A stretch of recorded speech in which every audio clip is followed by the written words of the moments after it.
perkembangan fikih. 2. Sejarah perkembangan usul fikih. 3. Faktor perkembangan fikih.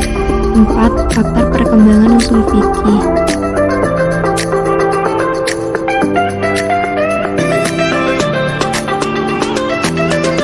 Sejarah perkembangan fikih.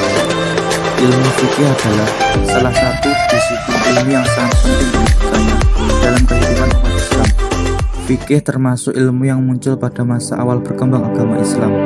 Secara esensial, fikih sudah ada pada masa Nabi Muhammad SAW, walaupun belum menjadi sebuah disiplin ilmu tersendiri, karena semua persoalan keagamaan yang muncul waktu itu langsung ditanyakan pada Nabi Muhammad SAW.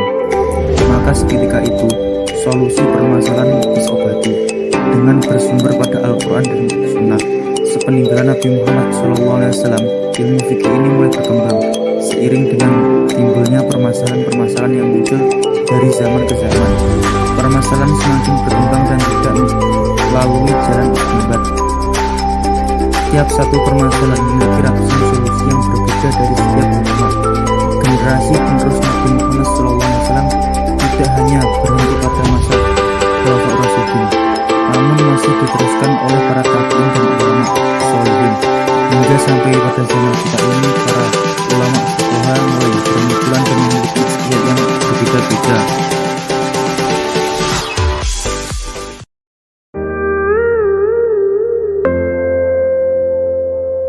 Pada abad 1 Hijriah, ilmu usul fikih belum tumbuh menjadi suatu disiplin ilmu.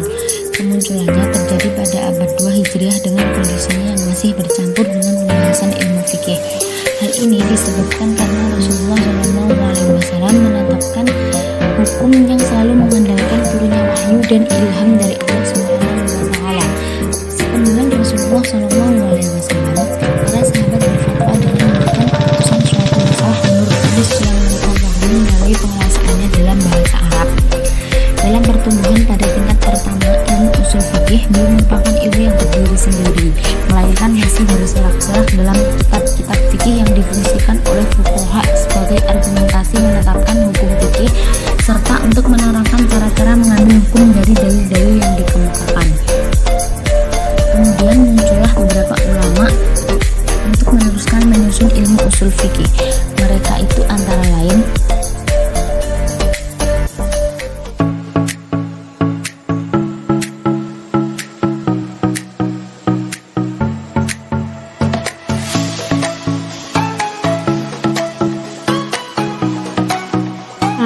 Imam Abu Hamid Al-Ghazali telah menyusun kitab usul fikih yang diberi nama Al-Mustafa.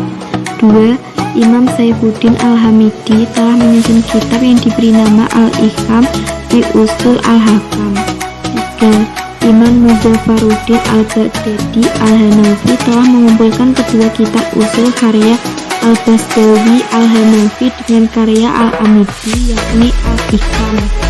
4. Abu Ishaq Al-Safidi menyusun kitab usul fikih yang lengkap kaya besar, membahas kaidah-kaidah usuliyah. 5. Imam Muhammad Ibnu Asy-Syaukani menyusun kitab usul fikih dengan ringkasan dengan nama Irsyad Al-Fuhul.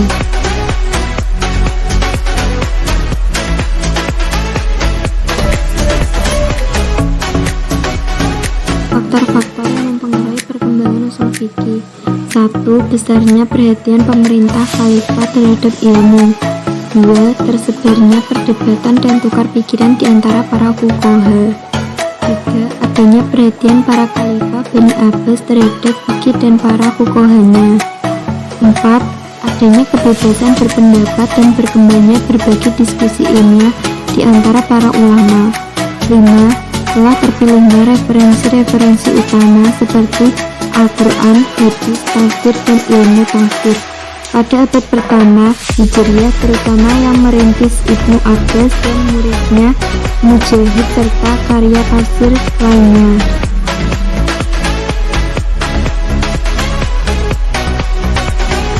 6. Berkebebasan berpendapat. 7. Kodifikasi ilmu. 8. Pembukuan fikih atau hukum Islam. 9. Banyaknya fatwa pada pelajar ini. 10. Mampu beradaptasi dengan perubahan.